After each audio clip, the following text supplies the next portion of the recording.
서촌집 식탁 위에는 식지 않은 국과 손도 대지 않은 반찬이 그대로 남아 있었다. 영주는 늦은 아침이 되도록 방에서 나오지 않았다. 승현은 출근 준비를 하다가 몇 번이나 어머니 방을 바라봤다. 마이는 오름이 때문에 다시 병원을 오가느라 지쳐 있었지만 전날 자신이 영주에게 쏟아낸 말을 떠올릴 때마다 마음이 무거웠다. 승우가 냉장고에서 물을 꺼내며 말했다. 엄마 오늘도 안 나와? 승현이 고개를 저었다. 아침도 안 먹었어. 마이가 방문 앞까지 갔다가 멈췄다. 노크하려다 손을 내렸다. 승현이 그 모습을 봤다. 왜? 마이는 작게 말했다. 내가 무슨 말을 해야 할지 모르겠어. 사과하면 되지. 말처럼 쉬워.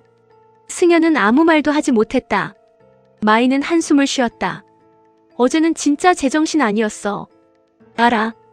그래도 내가 한 말은 없어지는 게 아니잖아. 승현이 아내를 바라봤다. 엄마도 알아. 당신은 어떻게 알아? 엄마니까. 마이는 씁쓸하게 웃었다. 그게 문제야. 뭐가? 당신은 어머니가 엄마라서 다 참아줄 거라고 생각하잖아. 승현의 표정이 굳었다. 마이는 더 말하지 않았다. 그때 방문이 열렸다. 영주가 나왔다. 평소보다 늦게 일어난 얼굴이었다. 승현이 먼저 다가갔다. 엄마. 영주는 아무렇지 않은 척 물었다. 오름이는? 오늘 오전 수치는 조금 나아졌대. 영주의 얼굴이 조금 풀렸다. 다행이다. 마이는 고개를 숙였다. 어머니. 영주가 그녀를 바라봤다. 마이는 쉽게 입을 열지 못했다. 영주가 먼저 말했다. 됐어. 아니에요. 됐다니까. 저 어제. 마이의 목소리가 떨렸다. 너무 심했어요. 영주는 냉장고를 열었다. 아이 아픈 엄마가 무슨 말을 못해. 그래도 나도 진이한테 별말 다 했어. 마이가 눈물을 참았다. 영주는 물을 꺼내 마셨다. 우리 집 여자들은 화나면 입부터 어떻게 좀 해야 돼. 승우가 작게 웃었다. 엄마도 인정하네. 영주가 승우를 노려봤다. 너는 빠져. 그제야 식탁 주변의 긴장이 조금 풀렸다. 그러나 영주의 마음까지 가벼워진 것은 아니었다. 사빈에게서 아침부터 2번이나 연락이 왔다. 영주는 답하지 않았다. 마이가 휴대전화를 바라보는 영주를 보다가 조심스럽게 물었다. 사빈 선생님이에요? 영주가 휴대전화를 뒤집었다. 아니야. 승현은 모른 척했다. 마이가 다시 말했다. 어머니. 왜? 사랑 필요해? 영주의 눈이 커졌다. 뭐? 승우가 웃음을 참지 못했다. 형수 오늘 너무 직접적인데. 마이는 승우를 무시했다. 영주는 어이없다는 얼굴로 며느리를 바라봤다. 갑자기 무슨 사랑? 마이가 의자에 앉았다. 그냥 궁금해서요. 안 필요해. 마이가 바로 받아쳤다. 그럼 안 필요하니? 영주는 대답하지 않았다. 마이가 말했다. 이렇게 할머니만 하다가 죽어? 영주의 얼굴이 굳었다. 너 오늘 왜 이래? 어머니가 어제 저 때문에 사빈 선생님한테 또 벽치는 것 같아서 그래요. 영주는 시선을 피했다. 그 사람하고 상관없어. 상관 있죠. 없어. 마이는 고개를 저었다. 어머니가 좋아하면 만나세요. 승현이 마이를 바라봤다. 당신은 왜 또 그 얘기야?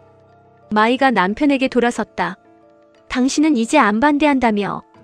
반대는 안 해. 그런 얼굴 하지 마. 승현이 입을 다물었다. 영주는 한숨을 쉬었다. 내가 좋다고 그 사람이랑 결혼이라도 하겠대? 마이가 웃었다. 누가 결혼하래요? 영주의 얼굴이 조금 붉어졌다. 됐어. 사랑이 꼭 결혼이에요? 영주는 더 이상 대답하지 않았다. 하지만 그 말은 오래 남았다. 사랑이 꼭 결혼인가? 민기와의 결혼은 영주에게 오랫동안 사랑과 상처를 같은 뜻으로 만들어 놓았다. 이제 누군가를 좋아한다는 사실만으로도 책임과 배신부터 떠올랐다. 사비는 그런 영주를 기다리고 있었다. 그 시각 사비는 한 작은 카페 앞에서 멈춰 있었다. 세리의 개인 레슨 전단을 붙여주러 왔다가 우연히 낡은 건물을 발견했다. 건물 1층에는 오래된 분위기의 카페가 있었다. 사장으로 보이는 남자가 직접 원두를 볶고 있었다. 사빈이 안으로 들어가자 남자가 고개를 들었다. 어서 오세요. 사비는 커피를 주문하고 주변을 둘러봤다. 벽면에는 손님들이 직접 남긴 글과 오래된 사진들이 걸려 있었다. 지나치게 꾸민 곳이 아닌데 사람 냄새가 났다. 마침 중빈과 진이도 새 프로젝트 장소를 찾기 위해 근처를 돌아다니다 같은 카페 앞에 도착했다. 진이가 안을 들여다봤다. 여기 괜찮은데요? 중빈도 유리창 너머를 바라봤다. 그러게. 두 사람이 들어가자 사빈이 놀랐다. 진이 씨. 진이도 웃었다. 여기서 뭐 하세요? 커피 마십니다. 그건 보이는데. 중빈은 주변을 살폈다. 이번 프로젝트 러브인집은 평범한 공간에서 사람들의 가족과 사랑 이야기를 끌어내는 콘셉트였다. 중빈이 사장을 바라보다 진이에게 낮게 말했다. 저 사장님 괜찮은 것 같아. 진이가 따라 바라봤다. 사장은 손님과 대화를 나누면서도 억지로 친한 척하지 않았다. 중빈이 말했다. 분위기가 우리 컨셉이랑 맞지 않아? 진이가 고개를 끄덕였다. 조금 투박한데. 그게 좋아. 출연자로요? 아니면 공간 협찬. 진이는 메뉴판을 보고 웃었다. 가격도 안 유치하네. 중빈이 말했다. 러브인집 제목은 아직 불만이야? 네. 고상은 안 먹힌다니까. 대표님은 너무 대놓고 유치해요. 사빈이 두 사람의 대화를 듣다가 물었다. 무슨 프로젝트입니까? 진이가 기획서를 보여줬다. 사빈은 제목을 보자 미묘한 표정을 지었다. 러브인집. 진이가 바로 말했다. 그 표정 봤죠? 중빈이 웃었다. 왜 다들 제목부터 싫어하지? 사빈은 기획서를 몇 장 넘겼다. 사랑과 가족 이야기를 찾는 겁니까? 네. 사빈은 잠시 생각하다 말했다. 영주 씨가 싫어하겠군요. 진이가 웃었다. 왜요? 사랑이라는 말만 나오면 도망갑니다. 진이는 사빈의 표정을 살폈다. 아줌마 많이 좋아하세요? 사빈의 손이 멈췄다. 중빈이 괜히 커피를 마셨다. 사빈은 숨기지 않았다. 네. 진이가 놀랐다. 바로 인정하시네. 숨길 이유가 없으니까요. 영주 아줌마는요? 사빈이 기획서를 덮었다. 그게 문제입니다. 진이의 웃음이 조금 사라졌다. 사빈은 커피잔을 바라봤다. 제가 기다릴 겁니다. 얼마나요? 영주 씨가 결정할 때까지. 진이는 그를 잠시 바라봤다. 자신의 엄마 세리는 누군가를 사랑하면 붙잡으려고 했다. 도희는 사랑하면 소유하려 했다. 하지만 사빈은 기다리겠다고 했다. 진이는 그 차이를 오래 생각했다. 한편 세리는 문화센터에서 첫 개인 레슨 상담을 받고 있었다. 학생은 중학생 여자아이였다. 어머니가 함께 와 있었다. 세리는 오랜만에 첼로를 제대로 잡았다. 손끝은 아직 완전히 안정되지 않았다. 그래도 연주를 시작하자 예전의 감각이 조금씩 돌아왔다. 학생이 눈을 크게 뜨고 세리를 바라봤다. 연주가 끝나자 어머니가 물었다. 선생님 예전에 전문 연주자셨어요? 세리는 잠시 망설였다. 네. 어디서 활동하셨어요? 세리가 웃었다. 여기저기. 예전 같으면 자신의 경력을 길게 이야기했을 것이다. 어떤 무대에 섰고 누구와 협연했고 얼마나 인정받았는지. 지금은 달랐다. 중요한 건 애가 배우는 거잖아요. 학생 어머니가 웃었다. 맞죠. 수업이 끝난 뒤 세리는 처음 받은 레슨비를 손에 쥐었다. 큰 돈은 아니었다. 하지만 기분이 묘했다. 누군가의 돈을 얻기 위해 사랑을 증명할 필요도 없었다. 차민기의 이름도 필요 없었다. 그저 자신의 실력으로 받은 돈이었다. 세리는 봉투를 바라보다 혼자 말했다. 때가 없는 열매는 없어. 옆에서 문화센터 직원이 듣고 웃었다. 갑자기 무슨 말씀이세요? 세리는 봉투를 가방에 넣었다. 가만히 앉아서 얻는 건 없다고. 그녀는 웃으며 건물을 나왔다. 밖에는 영주가 기다리고 있었다. 세리가 놀랐다. 언니가 왜 여기 있어? 진이한테 들었어. 뭘? 오늘 레슨한다고. 세리의 얼굴이 굳었다. 걔는 왜 말을 해? 영주는 세리의 가방을 바라봤다. 잘했어? 세리가 피식 웃었다. 당연하지. 손은? 괜찮아. 영주는 못 믿겠다는 얼굴이었다. 세리가 먼저 걸었다. 밥이나 사.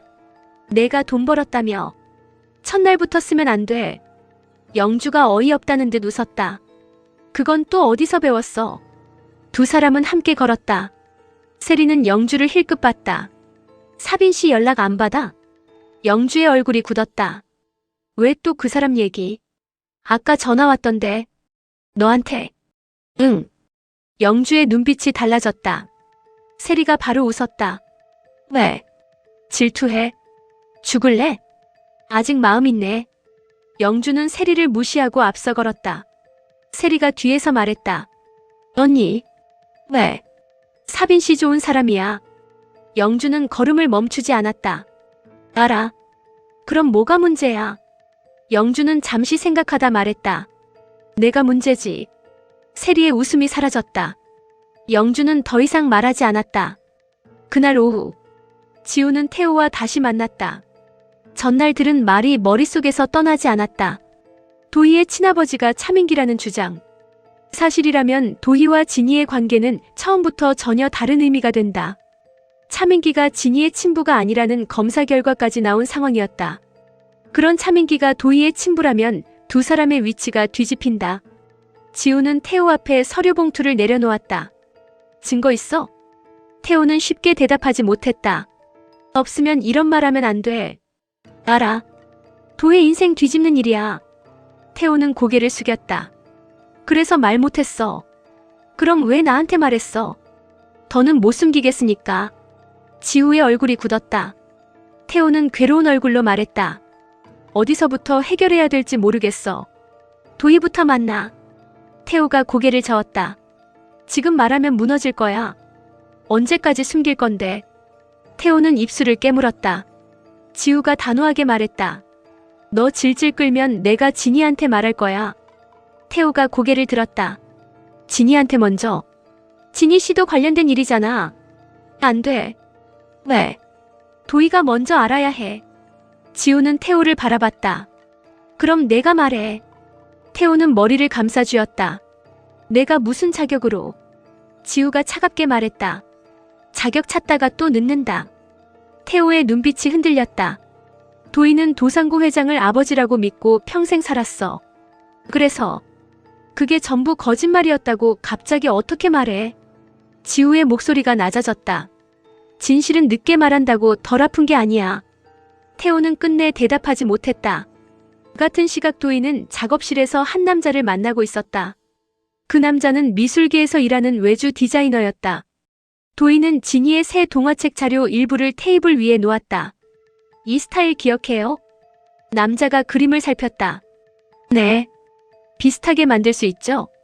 남자가 도희를 바라봤다. 어디에 쓰시게요? 그건 알 필요 없어요. 남자는 자료를 다시 봤다. 그대로 비슷하면 문제 생깁니다. 도희가 말했다. 그래서 다르게 하라는 거예요. 어떻게 해요? 도희는 샘플 그림을 하나 꺼냈다. 기존 그림보다 더 화려하게 그려야 돼요. 남자가 고개를 들었다. 도희는 색감과 구성을 가리켰다. 딱 봐도 구별될 만큼. 그런데 분위기는 비슷해야 하고요? 응. 남자의 표정이 미묘해졌다. 이거 혹시 표절 시비 만들려고? 도희의 얼굴이 차갑게 굳었다. 질문하지 마세요. 저 이런 건. 도희는 봉투를 밀었다. 성금이에요. 남자는 봉투를 바라봤다. 도희가 낮게 말했다. 그림만 그려줘요. 남자는 한동안 고민하다 봉투를 집었다. 도희가 돌아서자 남자가 물었다. 언제까지요? 내일까지. 도희는 작업실을 나왔다. 그러나 복도 끝에 선 사람이 있었다. 태호였다. 도희의 얼굴이 굳었다. 여긴 왜 왔어? 태호는 남자가 나오는 모습을 봤다. 저 사람 누구야? 내가 알 거 없어. 도희야. 나 바빠. 태호가 그녀의 앞을 막았다. 얘기 좀 해. 싫어. 중요해. 도희가 피식 웃었다. 다들 요즘 나한테 중요한 얘기가 많네. 내 아버지 얘기야. 도희의 걸음이 멈췄다. 아빠가 왜? 태호는 바로 말을 잇지 못했다. 도희가 눈을 가늘게 떴다. 뭔데? 도희야. 말해. 태호는 주변을 둘러봤다. 여기서 할 얘기 아니야. 도희의 얼굴이 굳었다. 또 숨기는 거 있어? 태호는 아무 말도 하지 않았다. 도희가 그의 팔을 잡았다. 너 정말 왜 이래? 미안해. 그 말 지겨워. 태호의 얼굴이 무너졌다. 도희는 손을 놓았다. 말할 거 아니면 가. 그녀는 그대로 돌아섰다. 태호는 끝내 붙잡지 못했다. 한편 진이는 러브인집의 첫 콘셉트 시안을 만들고 있었다. 중빈이 옆에서 원화를 바라봤다. 너무 예쁜데. 좋은 거 아니에요? 너무 고상해. 진이가 인상을 썼다. 또 유치하게 하라고요? 응. 대표님 진짜 취향 이상해. 중빈이 웃었다. 대중은 첫눈에 알아봐야 해. 진이가 새 시안을 꺼냈다. 그럼 이렇게요? 중빈은 고개를 끄덕였다. 더 화려하게. 진이가 펜을 들었다. 그 순간 이상한 느낌이 들었다. 방금 자신이 한 작업의 방향이 어디선가 본 문장과 겹치는 듯했다. 하지만 금방 생각을 지웠다. 다음 날 공개될 홍보 이미지 준비가 더 급했다. 밤이 깊어갈 무렵 도희가 의뢰한 가짜 시안도 완성됐다. 진이의 새 그림과 분위기는 닮았지만 색채와 장식은 훨씬 과장되어 있었다. 도희는 두 그림을 나란히 놓고 바라봤다. 그리고 휴대전화로 누군가에게 메시지를 보냈다. 먼저 올려주세요. 시간은 진이의 공식 공개보다 3시간 빨랐다. 다음 날 아침, 중빈의 출판사 직원 하나가 다급하게 사무실로 들어왔다. 대표님. 진이가 고개를 들었다. 직원은 휴대전화를 내밀었다. 이거 보셔야 할 것 같아요. 온라인에 그림이 하나 올라와 있었다. 진이가 밤새 완성한 러브인집 메인 이미지와 거의 같은 구도였다. 하지만 게시 시간은 더 빨랐다. 댓글이 이미 달리고 있었다. 신인 작가 나진이 또 표절인가? 진이의 얼굴이 굳었다. 말도 안 돼. 중빈이 게시물을 확대했다. 이게 어떻게 먼저 올라왔지? 진이의 손이 떨렸다. 자신의 원본 파일은 어젯밤까지 작업실 컴퓨터에만 있었다. 그때 지우에게 전화가 왔다. 진이가 받았다. 네. 지우의 목소리가 다급했다. 진이 씨, 도에 만나지 마세요. 진이의 얼굴이 굳었다. 왜요? 태호한테 들었습니다. 뭐리요? 지우는 한동안 말을 잇지 못했다. 진이가 다시 물었다. 무슨 일인데요? 지우가 낮게 말했다. 도의 친아버지에 관한 겁니다. 진이의 손이 멈췄다. 그게 저랑 무슨 상관이에요? 지우는 눈앞의 검사 자료를 바라봤다. 상관 있습니다. 진이의 표정이 굳었다. 누군데요? 바로 그때 출판사 문이 열렸다. 도희가 들어왔다. 도희는 휴대전화 화면을 진이 앞에 내밀었다. 이거 내 그림이지. 진이는 게시물을 바라봤다. 도희가 비웃었다. 또 남의 거 베꼈어? 진이의 눈빛이 차갑게 변했다. 지우의 목소리가 전화기 너머로 들렸다. 진이 씨, 거기 도희 있습니까? 진이는 도희에게서 눈을 떼지 않았다. 네. 지우는 결국 결심했다. 그럼 스피커 켜세요. 진이가 굳은 얼굴로 스피커를 켰다. 도희가 인상을 썼다. 뭐 하는 거야? 지우의 목소리가 사무실 안에 울렸다. 도희야. 도희의 얼굴이 굳었다. 오빠? 지우가 말했다. 태호가 내 아버지에 대해 말했어. 도희의 표정이 순식간에 변했다. 무슨 소리야? 진이도 움직이지 못했다. 지우는 숨을 고른 뒤 말했다. 도상구 회장. 잠시 말을 멈췄다. 내 친아버지 아니래. 도희의 입술이 떨렸다. 뭐? 지우의 다음 말이 이어졌다. 차민기가 내 친아버지래. 진이의 얼굴에서 핏기가 사라졌다. 도희는 웃으려 했지만 웃지 못했다. 거짓말하지 마. 지우는 단호했다. 검사 기록이 있어. 도희가 고개를 저었다. 말도 안 돼. 진이는 천천히 의자에서 일어났다. 도희가 진이를 바라봤다. 두 사람 모두 같은 이름을 떠올리고 있었다. 차민기. 진이가 평생 아버지라고 믿었던 남자. 그리고 도희가 평생 아무 관계도 없다고 믿었던 남자. 지우가 마지막으로 말했다. 그리고 하나 더 있어. 진이와 도희가 동시에 휴대전화를 바라봤다. 지우의 목소리가 낮아졌다. 진이 씨 친아버지 이름도 찾았어.